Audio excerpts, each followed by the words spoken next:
Oi, tudo bem? Eu sou Ariel Veríssimo, eu estou aqui hoje num dia muito especial para a gente começar a fazer um podcast bem especial sobre filosofia de religião, e eu trouxe uma pessoa muito querida que, que tem um centro kardecista, que dirige um centro kardecista.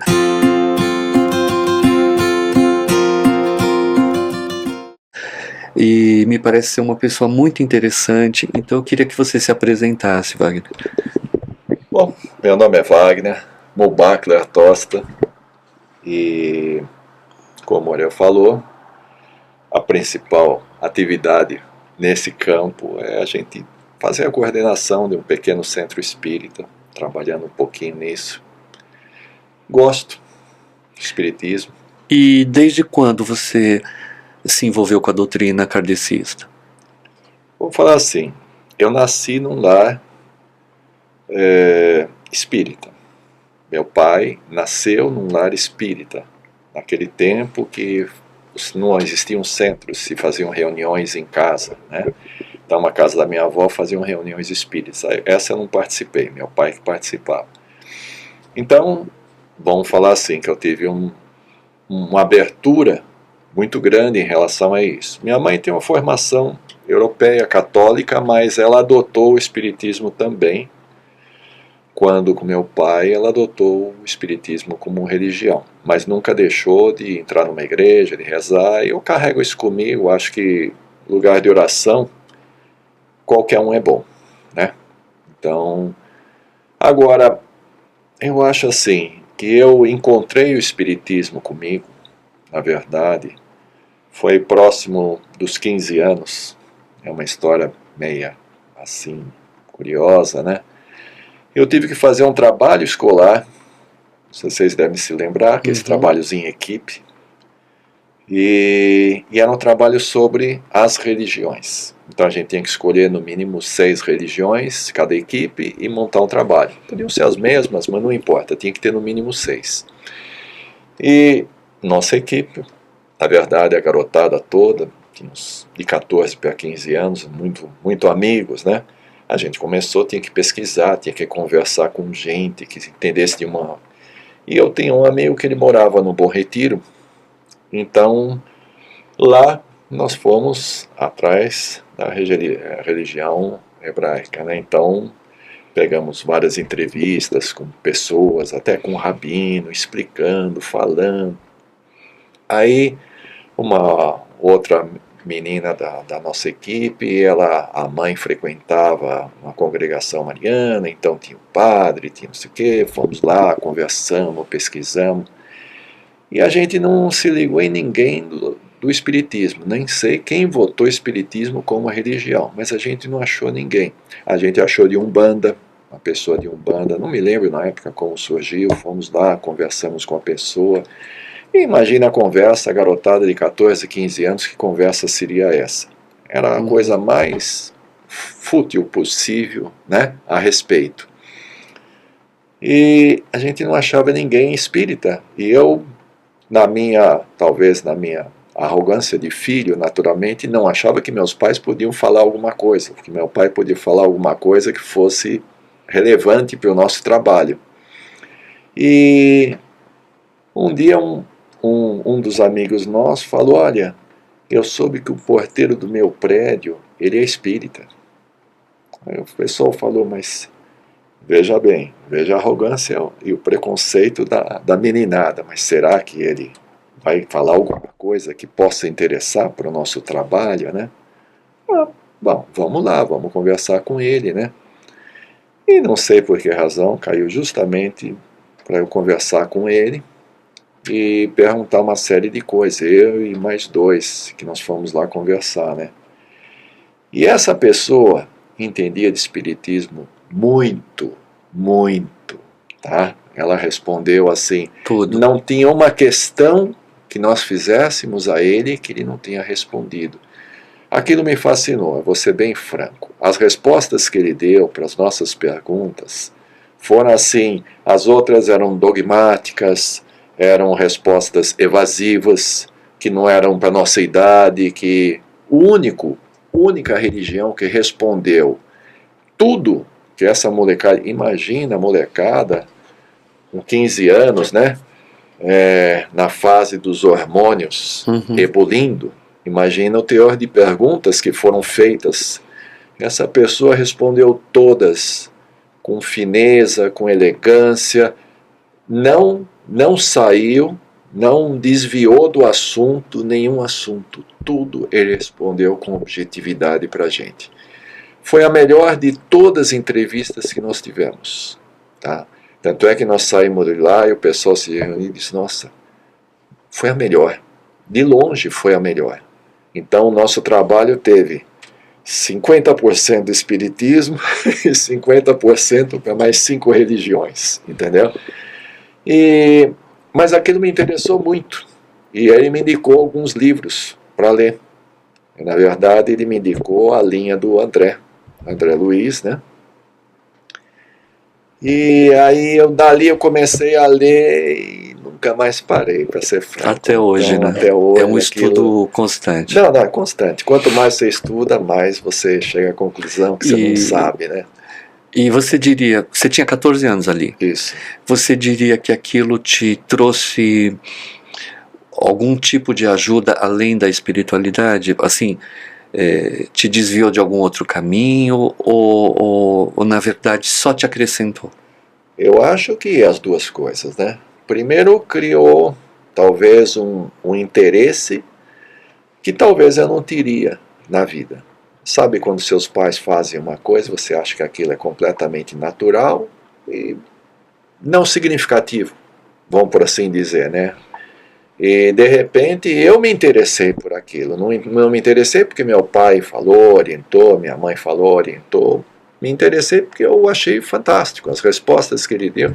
Eu me lembro até hoje uma resposta que um amigo meu perguntou e ele respondeu, e que isso gerou muita brincadeira entre nós, né? E esse amigo pergunta para ele, o que é proibido no espiritismo? Eu me lembro até hoje, hein? Estamos falando de mais de 50 anos. Esse senhor responde e diz, nada. Não. Como assim nada? Nada é proibido. Tudo é permitido. Só que todos os atos têm consequências. Você faça o que você quiser. Você está aqui para você decidir a sua vida. Você vai decidir o seu caminho, a sua personalidade. O que você vai fazer em relação às outras pessoas, você vai resolver. Só que lembre que todas as atitudes têm consequências. As consequências podem ser boas ou podem ser ruins. Você que caminha, você trilha o seu destino, você faz a sua jornada. Isso marcou muito para mim. Então, mesmo assim, a gente com a vida de jovem e tudo mais, eu acho que isso sempre, eu não posso negar uma formação familiar que eu tive, que eu agradeço muito pela direção que eu tive nessa criação, mas essa parte eu achei muito significativa para mim. Eu sempre tive essa meta de que eu posso tudo. Você diria que conhecer muito cedo a doutrina kardecista, se interessar por ela, de alguma forma ela te trabalhou o ego? Você acha que você ficou mais humilde em relação a estar nessa fase, 14, 15, 16 anos, onde o ego pode ser muito forte? Você acha que isso trouxe uma luz para você ficar mais tranquilo em relação a existir? Talvez um pouco, mas eu tive outro fato na vida que realmente derrubou meu ego. O que foi? Não tem nada a ver com espiritismo, mas eu sempre pratiquei muito esporte e eu com 17, 18 anos, com 18 para 19 eu estava muito bem, eu praticava remo olímpico e a gente tinha montado aqui em São Paulo, havia uma seleção, etc. Apesar de ser jovem, eu estava entre o grupo escolhido e aquilo era uma coisa assim que significava muito para mim. É algo que movimentava muito o ego, né? E eu sofri um acidente e tive um problema sério aí no joelho, romper os ligamentos, etc. Série de problemas. E o diagnóstico médico meu dizia que se eu conseguisse andar, seria um lucro, mas jamais correndo, muito menos praticar um esporte. Então isso é uma coisa assim que me revoltou muito na época, né? Me acontecer isso agora, né? Eu sei que eu fui, aí houve um erro médico, aí eu fui em outro hospital, eu estava internado no Hospital das Clínicas nessa época, e lá era enfermaria, haviam 7 pessoas em cada quarto, e várias histórias diferentes. As clínicas recebem pessoas, na época era do Brasil inteiro, hoje vem da América do Sul, vem de todos os lugares, mas assim, haviam pessoas de vários estados, e aliás, o de São Paulo só eu estava ali, naquele grupo. E havia um rapaz, na época ele devia ter uns 5 anos a mais do que eu, né? E as pessoas assim, tinham pessoas que ficavam muito tempo no hospital, fazendo várias cirurgias e vários problemas, pessoas assim, danos ortopédicos sérios, alguns de nascença, então a pessoa se corrigindo, faz uma operação, passa 3 meses, faz outra, como a pessoa é de longe, ela acaba ficando no hospital. Então, na época que ela está melhor, ela acaba indo nos outros quartos, conversa, faz amizade, ajuda, e eu não podia me mover, eu só podia ficar na cama, né? E havia um rapaz que vinha lá, tal coisa, um rapaz moreno, e, pô, precisa de alguma coisa, como é que tá, melhorou? E eu, com os meus problemas, né? Pô, situação, contei toda a história para ele, a revolta minha por aquilo, ele disse, não, mas quem sabe, você tendo fé, você vai melhorar, você pode, quem sabe, superar esse diagnóstico médico negativo, né, tal de coisa. E eu falei, pô, mas será possível? E, né? Dias se passaram, eu passei internado lá uns 8 dias, entre chegar, fazer a cirurgia, passar uns 4, 5 dias lá e ir embora para minha casa. E em nenhum momento eu perguntei o que ele estava fazendo. Tradicional arrogância, né? Adolescente, né? Dono do mundo. E eu falo um dia, fala outro, e ele, pô, você parece estar melhor hoje, está com menos dor, e como é que é? E eu, pô, estou melhor, né? Eu não sei porque um dia eu resolvi perguntar para ele o que ele está fazendo, porque ele não tinha nada. Ele andava para lá, para cá, ajudava as pessoas. Se eu olhava a pessoa, ele estava são, mas eu sabia que ele era paciente. E aí ele responde para mim, né? Ele diz, não, eu tenho um probleminha, né? Eu falei, mas o que é? Eu tenho uma espécie de um vírus, uma bactéria no meu corpo, que ela está subindo a inervação e gradativamente eu estou perdendo os movimentos. Então eu estou perdendo o movimento dos pés. Ele andava um pouco difícil assim, às vezes tinha dia que ele estava de cadeira de roda, mas no geral ele andava, veja que eu nem me preocupei em perguntar por que hoje você está de cadeira de roda, hoje você está andando. Então, ele disse que tinha dias que era mais difícil. Eu falei, você está esperando o quê? Qual é a solução? Ele disse, não tem solução. Eu falei, como assim? Ele disse, não tem solução. A expectativa é que daqui mais ou menos uns 8 meses, 10 meses, ela atinge o coração e aí para o coração. E tipo assim, você está aqui no hospital, eu espero que as pessoas possam estudar que essa bactéria pode surgir em outra pessoa. Então, pelo menos eu estou aqui, eu estou à disposição do pessoal, eles me estudam. Então, enquanto eu tiver esse tempo, eu posso aproveitar para deixar um legado que as outras pessoas tenham um final melhor do que o meu. Imagina a minha situação, minha cara. O último dia, chorando o dia inteiro. Pela pessoa e pela minha arrogância. Chegar e dizer, que ser humano você, né? Aquilo foi uma coisa assim muito, muito significativa também, até hoje. Então isso sim, em relação ao ego, Esse foi muito Foi um superior. grande aprendizado. Foi. É, Nunca tinha tido contato na vida com alguém com prazo de vida contado. Nunca tinha me acontecido. interessante. Você acha que tinha um propósito do universo esse momento que você passou? Com certeza, ajuda espiritual. Eu lembro que já ouviu falar dos mestres ascensionados, né? Sim. São Germain e tal. Tem uma história que aconteceu na Inglaterra. Uma senhora muito rica, ela trouxe pessoas do mundo inteiro para cuidar e para meio que fundar os mestres ascensionados. Inclusive diz a lenda que até o Jung participou no começo. E num determinado momento apareceu o Krishnamurti, que é um grande filósofo indiano. E ele foi, e ele ficou hospedado lá, e eles estavam começando esse processo, estudando toda essa filosofia, e ele teve convulsões, ele ficou dias e noites tendo muitas convulsões, e ela levou os melhores médicos da Inglaterra, de Londres, mas nada parava, e ele continuou. De repente a convulsão parou, ele voltou para o normal.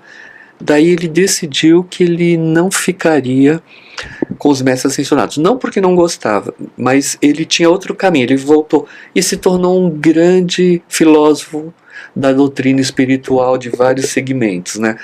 E eu vi naquilo que todas as pessoas que de alguma forma têm que ter uma contribuição para a espiritualidade, seja ela qual caminho ela escolheu, ela passa por um tipo de provação. A sua foi essa. Talvez. Provavelmente me parece que sim, né? Pela minha sensibilidade e pela forma como você se toca, como você se emociona, eu posso avaliar o tamanho dessa sensibilidade que te transformou internamente no teu coração. Assim como eu vejo Krishnamurti. Depois eu li alguns livros sobre ele e eu percebi o que isso trouxe para ele, né? Eu nunca vou saber explicar exatamente por que dessa convulsão, até porque a história não explicou. Mas a filosofia dele, que ele espalhou pelo mundo, as experiências de morrer e renascer, é muito interessante. As pessoas têm que procurar muito sobre o Krishnamurti, porque ele acabou sem religião, mas ele acabou falando de todas de uma forma inconsciente. Você diria que você foi presenteado com esse momento, ou você diria que foi só um acontecimento natural? Não, presenteado. Foi uma ajuda, com certeza, de amigos espirituais que me viram por um caminho que eu provavelmente não deveria ter seguido, né? Uhum. Um desperdício de encarnação, na arrogância e tudo mais. Quer dizer, vai saber todas as consequências disso na minha vida futura, né? Isso estamos falando com 18, 19 anos, né? Então, eu acredito que eu tive muitas vezes muita ajuda espiritual, muitas vezes que me direcionaram assim que naquele momento foi uma coisa ruim e que se transformou no futuro. Eu tive o entendimento de que aquilo foi benéfico para mim, aquilo foi uma sorte ter me acontecido. Vários outros casos aconteceram e que eu naquele momento que nossa, mas isso me aconteceu. E com o passar do tempo você enxerga que aquilo você ganhou um prêmio naquele acontecimento pseudo-negativo. Aliás, quando eu falei de esporte, eu voltei a praticar esporte, voltei a competir, quer dizer, toda aquela história que eu estava condenado só serviu para eu me abater, para entrar naquela, talvez para eu chorar minhas mágoas com aquela pessoa e eu fazer o papel ridículo, né? De falar de mim como se eu fosse o centro do mundo para a pessoa, como se fosse aquilo. Eu estou preocupado em praticar esporte e a pessoa está oferecendo a vida. Quer dizer, Entendo. não tem nada a ver, né? A distância, né? De um para o outro, né? Então, ali até hoje eu senti ali um espírito lá em cima, né? Em algum momento você se sentiu atacado por espíritos que não eram muito adequados? Sim, muitas vezes. E como foi? Você poderia colocar alguma experiência que a gente possa entender como é que você lidou com isso? Eu tive várias situações assim difíceis que eu sei perfeitamente que foram do plano espiritual, tá? Uma situação eu estava com um parente meu internado no hospital, e a gente, naquele afã, era uma época que eu trabalhava no centro, a gente dava muito passe no centro, fazia muitas coisas nesse centro, né? E, novamente, a gente tem que estar sempre, eu acho que os espíritos, quando você tem um propósito, eles sempre estão atrás de você, na medida que você vai, a árvore vai desviando por esse caminho, eles dão uma ventania e tiram esse galho, para a árvore se aprumar de novo, né? E eu me propus com minha esposa a todo dia dar um passe nessa pessoa no hospital para tentar ajudá-la e tudo mais, uma pessoa querida. E sem levar em conta que é uma exposição difícil você dar um passe dentro de um hospital. Principalmente seguida. Então, eu senti que aquilo foi acumulando em mim uma carga negativa, a um ponto que começou a me dar assim vamos falar hoje que o pessoal fala, uma crise de pânico, uma crise assim, sabe, temor de coisas assim que eu nunca tive. De repente eu me sentia apavorado com tudo, sabe, assim, uma situação. Nessa época eu tinha as filhas jovens, adolescentes, né, elas saíam na rua, nossa, será vai acontecer alguma coisa? Sabe, assim, parece que eu estou o tempo todo recebendo mensagens negativas, né, e aquilo começou a se avolumar em mim. Então essa foi uma vez que eu tive realmente grandes problemas. Graças a Deus eu tinha um amigo meu, muito amigo médium, grande médium, que me deu muita experiência, me fez assim conhecer muito a prática espírita. Quando eu conhecia os livros espírita, minha prática era pequena, ele me levou para um conhecimento muito amplo, até com o guia dele, de conversar, trocar ideia, discutir, a possibilidade de você discutir com o guia da pessoa, foi uma experiência muito interessante, para mim, muito proveitosa, né? E ele trouxe um amigo dele para a gente fazer um trabalho, para dar uma limpada no meu espírito e tudo mais, e funcionou, fez muito efeito, me senti bem de novo, e com a recomendação de não achar que você pode fazer tudo, porque você entende um pouquinho, né, um pouquinho do espiritismo, e você achar... E ainda mais no hospital, que a carga é pesada. Exatamente, né? Você vai 1 mês, vai 2, vai 3, vai ser 6 meses lá, uma hora a coisa acorda e arroia, como aconteceu. Então essa foi uma experiência que eu tive. Outra experiência, eu sofri um outro acidente novamente, tive que operar um joelho outra vez, e eu morava num apartamento que os primeiros dias pós-operatório eu só poderia andar de cadeira de roda, e o apartamento que eu morava, ele era pequeno o suficiente que não manobra uma cadeira de roda dentro. Então eu passei 8 dias na casa dos meus pais, porque é um apartamento antigo, os corredores grandes, é muito mais espaçoso.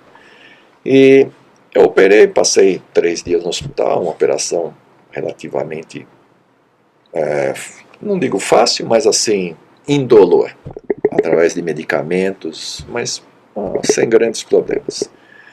E a primeira noite que eu saí do hospital, fui para minha casa, eu estava deitado, dormindo, aí eu senti perfeitamente uma sede espiritual, talvez eu tenha trazido do hospital, porque a casa do meu pai sempre foi um astral muito bom, a postura dele sempre carregou muita alegria, um astral assim, sempre foi um porto seguro a casa do meu pai, né? Mas provavelmente eu devo ter carregado alguma coisa, né?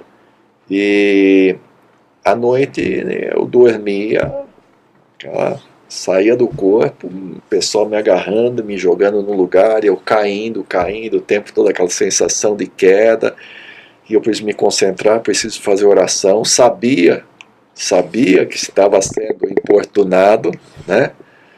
Mas eu acho que você não consegue articular a oração, você não consegue se concentrar, você entra numa roda e as pessoas dizem, a pessoa está obsidiada, basta que ela se concentre, faça oração. Não é fácil assim, não. Não é tão fácil. Quando a pessoa está lá no meio do furacão, não é tão fácil. A gente diz, qualquer pessoa sai. Claro, qualquer pessoa sai. Você se concentra, você pede ajuda, você mantém um pensamento elevado. A teoria é uma. Na prática não é bem assim. E eu acho que também tem a ver com como você está internamente. Sim, sabe? Sim. Se você tem muitos problemas, muita mágoa, muita tristeza, eu acho que isso também traz uma influência. Sim. Né? Sim. A qualidade do ser, ela é muito importante. A criação também. Eu acho que não é só espiritualidade, só um obsessor. Eu acho que tem o obsessor e isso é fato. Mas eu acho que tem a maneira como você foi criado, a maneira como você foi colocado. Né? Eu, por exemplo, uma parte da minha família era evangélica e eu era uma pessoa espiritualista. Né? Eu lembro como se fosse hoje, assim. É um conflito. Era muito louco. Leva esse menino no médico, esse menino é doido. E um dia o médico falou pra minha mãe, mãe, seu filho não tem nada, seu filho é espírita. Aí minha mãe pegou o caminhão e mudou. E não deixou ninguém mais se meter com a minha espiritualidade, foi muito bom. Né? Assim, então, a espiritualidade ela tem várias vertentes, ela tem várias formas de ser, mas eu acho que a maneira como a gente faz a leitura da vida, isso também pode ter uma influência. Você concorda ou eu estou exagerando? Não, eu concordo. Claro, tem pessoas que têm muito mais facilidade, a atitude dela, né, a atitude interna, é que infelizmente nós estamos aqui, todo mundo que está aqui não é perfeito, né, ainda, né? Então alguns estão no degrauzinho mais alto, outros mais baixo, então às vezes a gente cai, né? A gente dá uma baixadinha na vibração, pensamentos mais negativos, etc. Quer dizer, aquilo facilita, dá campo, e a hora que, eu acho que é uma questão assim, é o balde com água limpa e colocando água suja. À medida que você vai colocando água suja, aquela água limpa vai se tornando tão suja que ela desaparece no meio. Né? Uhum. Existia uma água limpa ali, mas ela desaparece. Então acho que todos nós somos assim. Então você pode ter um espírito até mais esclarecido, mais elevado, suponhamos, né? Mas se você começar a receber que você produz, né? Você dá essa condição de receber essas energias, essas influenciações, essas ideias negativas, você vai mudando o seu padrão vibratório. Aí a vulnerabilidade acontece.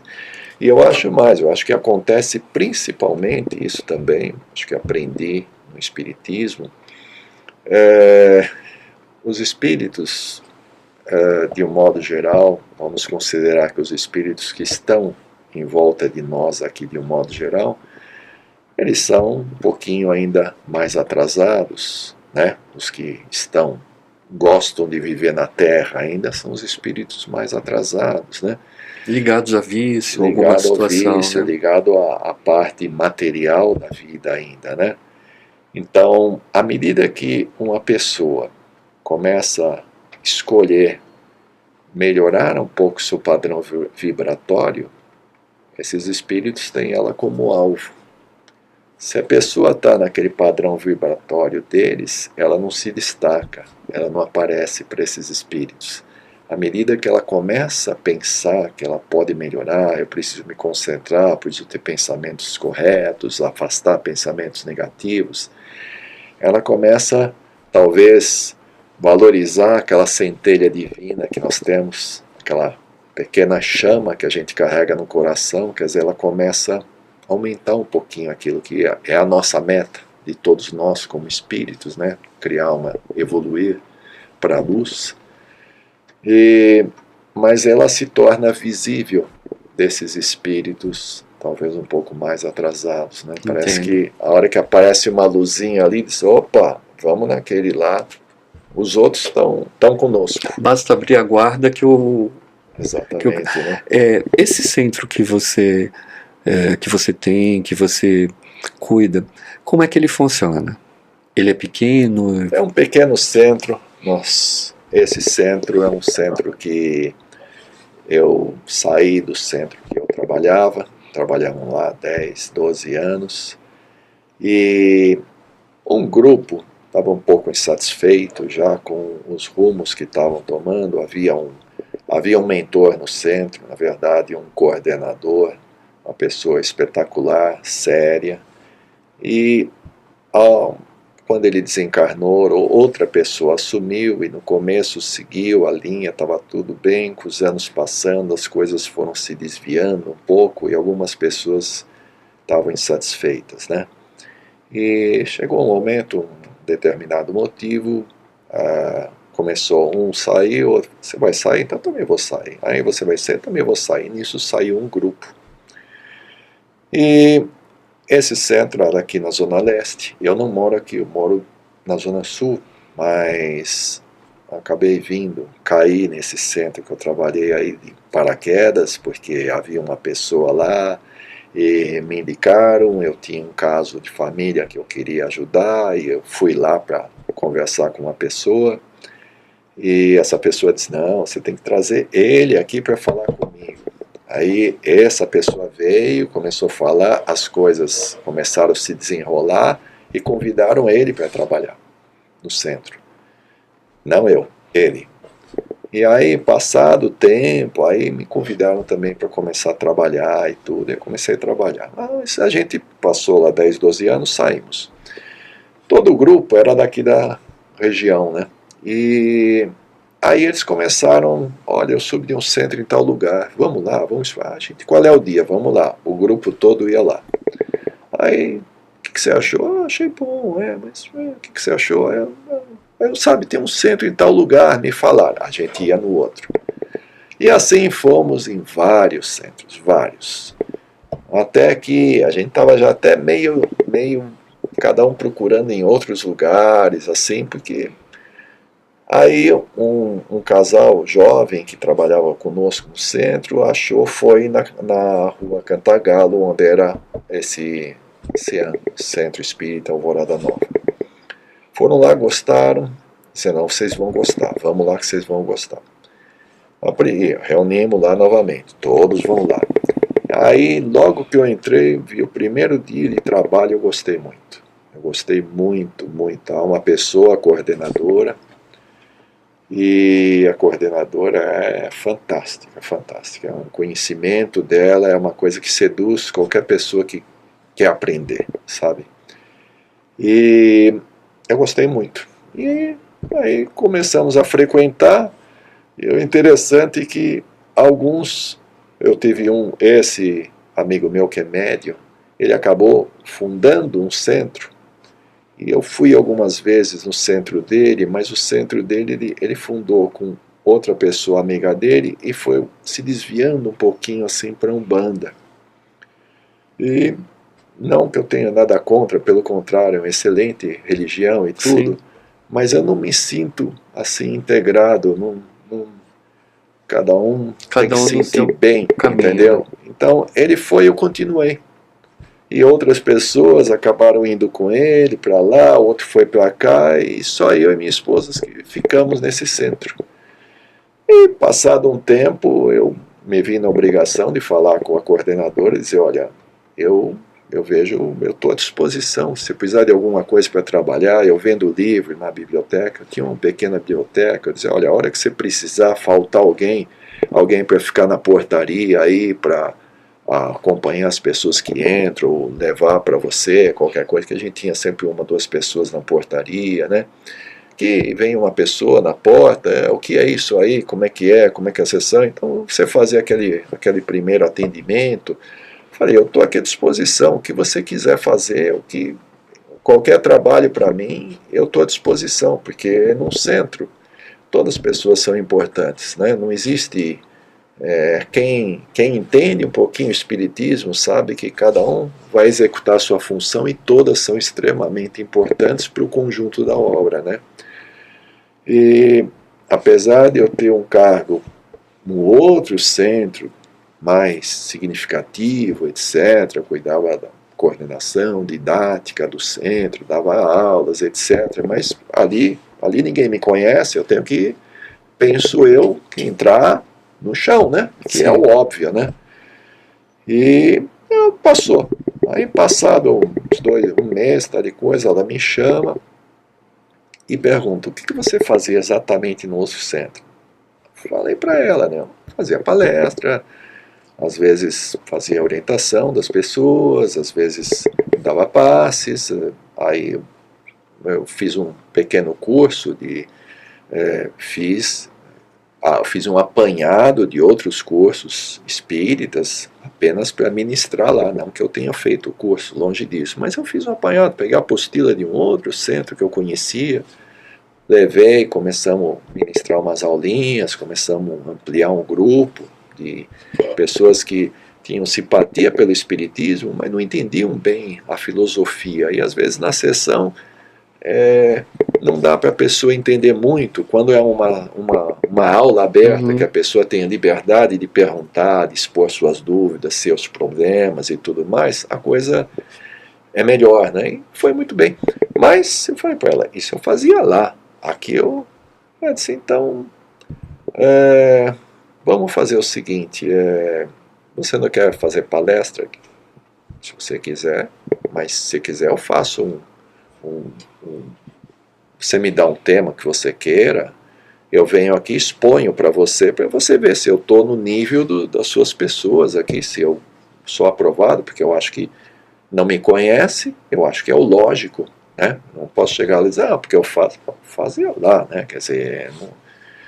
E aí ela parou, pensou, olhou para mim e disse, não, você não precisa disso, não. Você vai vir aqui fazer. Eu falei, você quer que eu fale sobre o quê? Ele disse, você sabe, pode começar, o que você tem em mente, pode fazer a palestra sobre isso. Era uma pessoa muito fantástica. Pode fazer sobre isso que vai ser bom. E eu fiz, a primeira palestra que eu fiz foi falar sobre Deus, que é uma palestra que eu gosto muito, eu já havia feito ela em várias oportunidades e tudo. Eu acho uma palestra... a gente que faz palestra, primeiro a gente faz para nós mesmos, né? É o principal, você faz para você. É a coisa que você gostaria que alguém estivesse falando para você. Eu acho que a principal coisa é essa, né? E aí aí comecei a trabalhar lá, junto com outros amigos que faziam palestra lá e tudo mais, e ficamos lá, fomos trabalhando, só que aí veio a pandemia, aí passei também a ministrar passe, a gente tinha um outro dia que fazia as obsessões, eu trabalhava na sala de passe também. Aí veio a pandemia, com a pandemia mudou tudo, né? As casas ficou difícil manter uma casa aberta, o imóvel era alugado e tudo mais, e fechamos as portas, né, lá. E naquela ideia de reabrir no futuro. Só que foi passando o tempo, essa coordenadora, tinha o marido, ela já tem mais idade, o marido tinha problemas de saúde, se agravando, e ela disse, eu quero abandonar, vocês aqui têm que continuar com o céu. Aí ela conversou com outras pessoas, eventualmente, para ver quem seguia adiante. Um estava fazendo mestrado, doutorado, não podia aceitar, o outro ia mudar para Portugal, etc. E ela não conseguiu achar ninguém, eu acho, né? E aí ela conversou comigo, que eu várias vezes falei com ela a respeito de que a gente pensava em montar talvez um centro em outro lugar, etc. Eu discuti o caso com esse amigo meu que montou, mais indo para Umbanda, o que ela achava, e ela disse, não é a sua área, não é a sua jornada, não é essa. Com todo respeito, não é por lá que você vai se dar bem. Ela falou, então eu gostaria que você ficasse com a coordenação do centro. Fica você. Aí,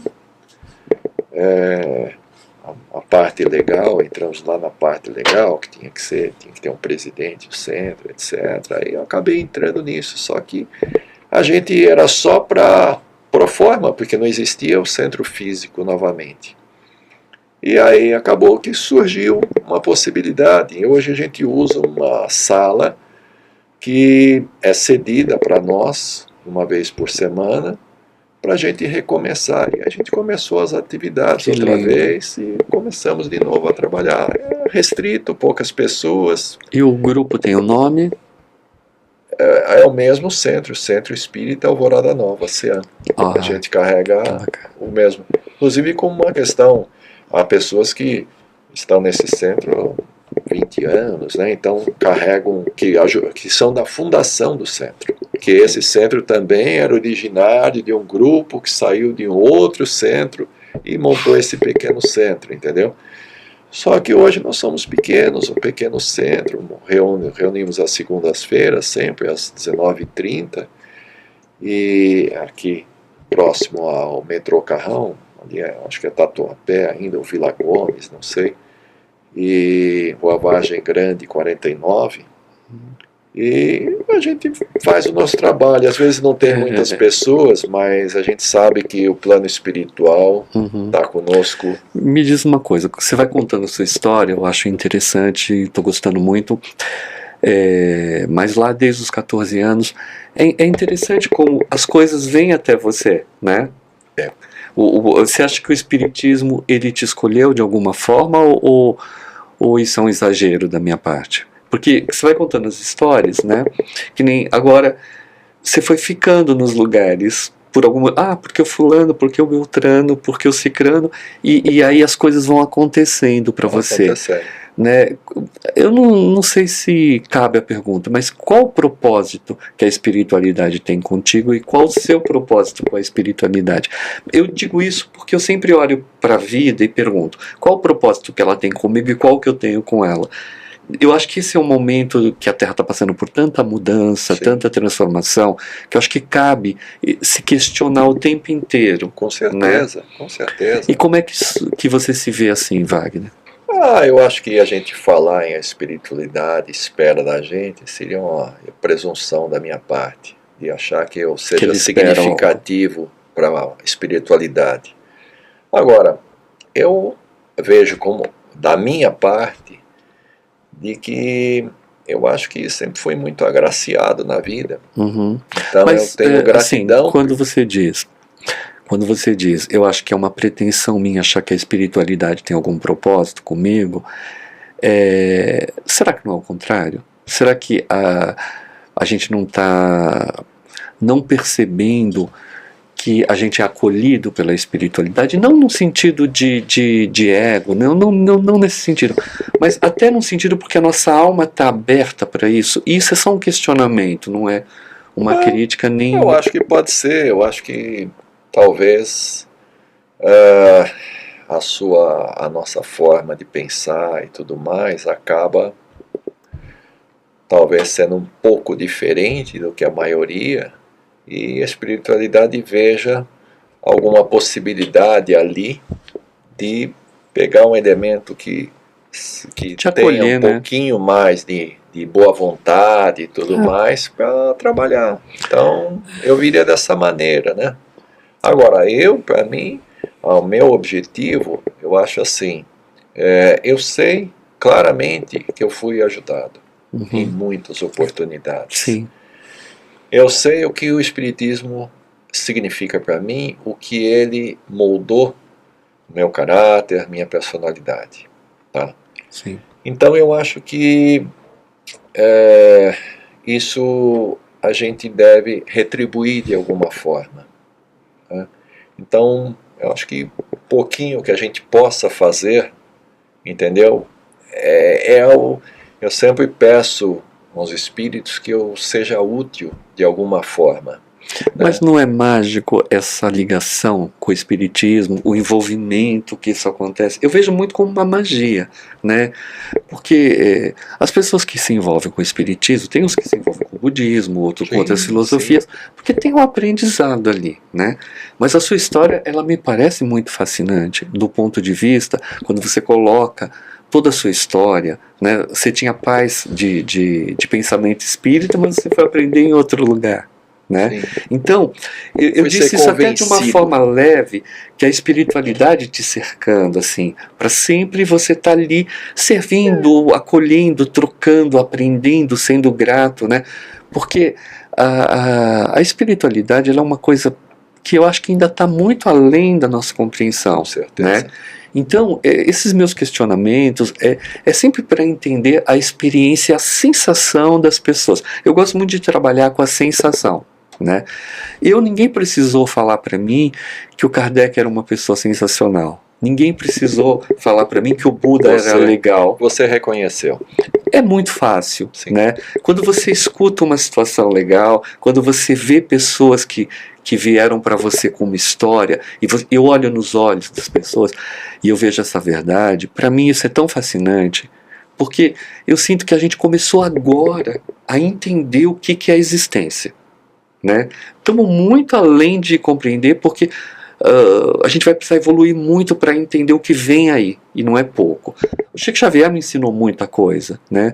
A bondade dele, a generosidade dele, e eu já vi várias histórias dele, ele aceitando a Umbanda, ele aceitando outras coisas, de uma forma tão linda, né? E tal. E eu acho que o Chico ainda não foi totalmente entendido, porque ele está além de muita coisa, sim, né? Sim. A bondade, a generosidade, todos os filmes, tudo que foi feito é pouco perto do que ele tem para passar, sim, né? Assim como Kardec também, né? Quando eu cheguei no túmulo do Kardec, aquilo foi tão significativo para mim, não pelo túmulo, não pelo espírito, não por isso, mas por eu ter um lugar para agradecer. É a sua sensação. É a minha sensação, sim, né? E uma vez eu lembro que eu já tive uma fase católica e tal, e eu fui a Aparecida, e em Aparecida tinha aquela passagem de Cristo, sim, sabe? Sim. E tinha os lugares, eu ia ainda acendendo vela e rezando e tal, e rezava, eu me emocionava e tal. E uma hora minha mãe estava comigo, a gente ia subindo, eu rezando ali. Quando eu viro, tinha uma multidão de pessoas ouvindo a minha reza e achando que eu era padre. Porque eu estava acompanhando. Porque assim, hoje eu não tenho uma religião, mas eu adoro os santos católicos, eu adoro o kardecismo, eu adoro o budismo, eu gosto, né? E tal. Então a fé, ela me trouxe muita experiência de vida, né? Sim. Então, eu não me considero grande nem pequeno, eu me considero uma pessoa em busca de sensação. Eu olho para você, o teu respeito com a sua doutrina e a sua humildade, ela me parece tão perfeita no sentido de que você tem muito mais conhecimento do que você quer mostrar. É o que me parece, né? Então eu queria muito que você falasse para as pessoas que estão interessadas em conhecer o kardecismo, qual é o melhor caminho? É ler o Evangelho segundo o Espiritismo? É procurar um centro? O que você aconselharia essas pessoas que querem conhecer? Olha, há poucas semanas ainda, eu conversando com... Eu pratico esporte até hoje, jogo basquete com os amigos, e um jogador, não sei, aquelas situações, a gente acabou de sair de um jogo, estamos indo em direção ao carro, eu não sei qual o motivo que entrou no assunto, falar de religião, e estamos falando, e essa pessoa já não tem religião, acredita em Deus, leu uma vez a respeito, simpatizou com o espiritismo, saiu, mas não foi adiante com isso, e eu sei que a conversa no carro, na beira do carro ali, levou meia hora, exclusivamente falando sobre o espiritismo. E essa pessoa ficou muito interessada. No próximo jogo ela disse: o que você acha que eu devo fazer para me integrar? Você já leu isso, já leu aquilo, já leu aquilo, já leu? Não, já li, tal coisa. Eu falei, então dei mais algumas ideias para ele ler.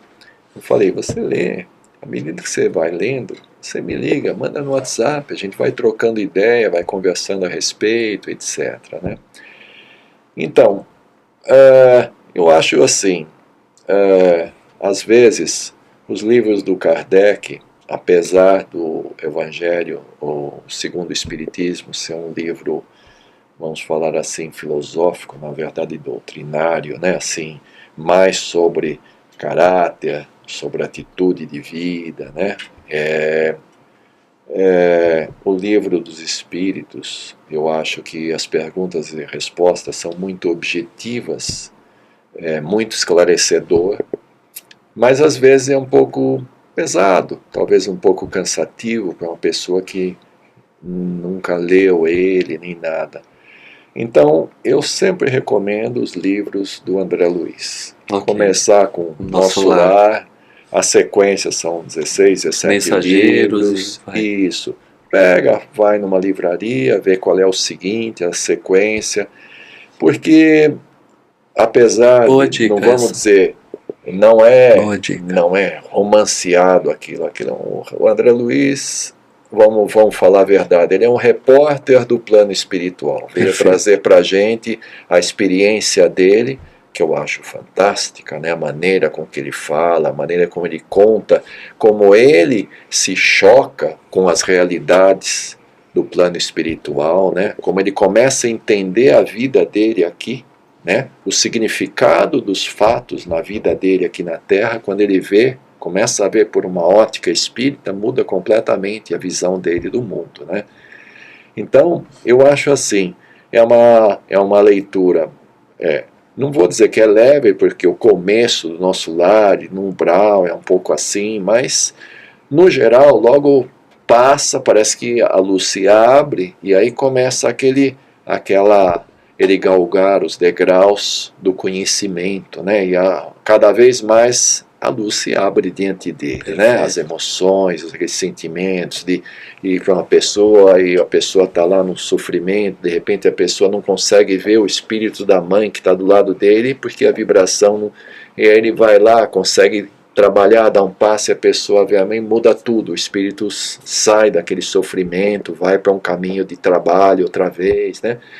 Então, eu acho assim, eu acho que o início sempre, por aí, eu acho que é mais motivador, é mais fácil da pessoa ler. E acompanhando isso, sim, o Livro dos Espíritos. De repente, abre numa folha, como muitas pessoas fazem na leitura da Bíblia, né? Tem muito evangélico, católico, vai lá, abre a Bíblia e lê aquele trecho. Com certeza é o que ele deve ler.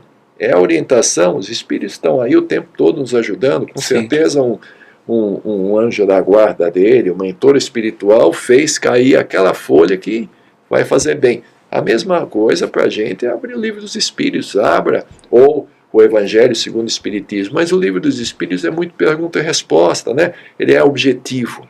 Então, assim, esclarece como você falou, eu sou muito racional também. Então, eu acho muito interessante ler, né? E é uma coisa interessante isso. Às vezes a pessoa diz, mas eu já li o André Luiz. Aí eu pergunto, quantos anos você leu? Ah, eu li quando eu tinha tantos anos, faz aí uns 15 anos. Eu falei, leia de novo. Leia de novo. Você vai ver outra história completamente diferente. Plenamente. Não só do kardecismo, qualquer outro livro, né? Sim, esses livros que ele tem uma, vamos por assim dizer, eles transmitem para você um conhecimento superior. Perfeito. Geralmente a gente não tem capacidade de absorver aquilo numa primeira leitura. À medida que nós vamos angariando conhecimento, reflexão, eu sempre recomendo, por exemplo, eu fiz isso, faço, a cada 10 anos eu leio todo André Luiz outra vez. E todos os 5 livros do Kardec de novo. Aí eu dizia, você já leu? Leio de novo, porque a cada vez aquilo me esclarece muito mais. Eu vejo coisas que eu tinha perdido, que eu não tinha entendido, que passou batido, sabe? Então, eu recomendo esse livro. Perfeito, obrigado. Wagner, sem querer ser invasivo, a sua família é kardecista, sua esposa, suas filhas? Você tem 2 filhas, né? Sim. E você poderia falar alguma coisa a respeito? Você acha que a doutrina espírita, esse pensamento teu, essa sua forma racional e espiritual de se ver, o que ajudou em relação a vocês enquanto um conjunto de família, esposa, filhas? Eu acho assim, em primeiro lugar, vamos falar a primeira parte, que é você ter esposa. Sim. Esposo, marido, etc., o casal. É muito interessante que o casal, se ele não tem a mesma fé, primeiro de tudo deve ter a liberdade de cada um seguir a sua fé. Perfeito. Esse eu acho que é o primeiro ponto. Concordo contigo. O segundo ponto, se as duas pessoas estão juntas, ela tem afinidade suficiente, amor envolvendo o suficiente para um acreditar no outro. Perfeito. Então, gradativamente, um vai influenciar o outro de alguma forma, né? Então, acaba que vai absorver mais para a sua doutrina sem relegar a outra. Isso não há problema nenhum. Afinal, né, Jesus já dizia, né, a casa do meu pai existem muitas moradas, você pode entender de várias maneiras ou vários caminhos, né? Então, todas as religiões são boas, todas as religiões que te levam a Deus são ótimas. Cada um, o que importa é a que você tem fé, Perfeito. é a que você acredita. É essa que vai te levar adiante. Entendi. Mas eu digo assim, quando você tem uma família harmonizada, que estão seguindo a doutrina espírita, você diria que fica mais tranquilo entender os problemas rotineiros, Sim, cotidianos? sim. Isso facilita e você diria até que tanto a relação pai e filha, mãe e filha, e esposo e marido, esposa e marido, você acha que isso ajuda a manter um casamento e uma família mais equilibrada? Acho que com certeza. Como você definiria Deus? Eu tenho várias visões de Deus. Uma delas, assim, quando eu era criança, eu já falei isso muitas vezes, eu gosto de falar sobre isso. Eu olhava para o céu e sabia que tinha uma inteligência no infinito. E eu tive uma infância um pouco traumática, mas esse olhar para o universo e esse entendimento de que havia uma energia muito forte, que você pode chamar de Deus ou daquilo que tu achar melhor, cara, isso me ajudou muito. Qual é o sentimento seu que você acha que identifica a Deus?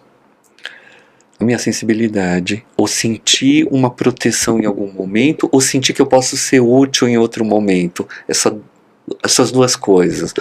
Eu sinto a presença de Deus quando eu consigo ser útil, e me sentir útil é o que me faz... O amor ao próximo. Exatamente. Mas me sentir útil. Sim. Não só para o próximo, para a vida, mesmo em silêncio, mesmo por um desconhecido. Isso me torna uma pessoa mais alegre, assim. É essa caridade mental, né? É. Então, eu diria que se assemelha muito ao básico, que seria amor.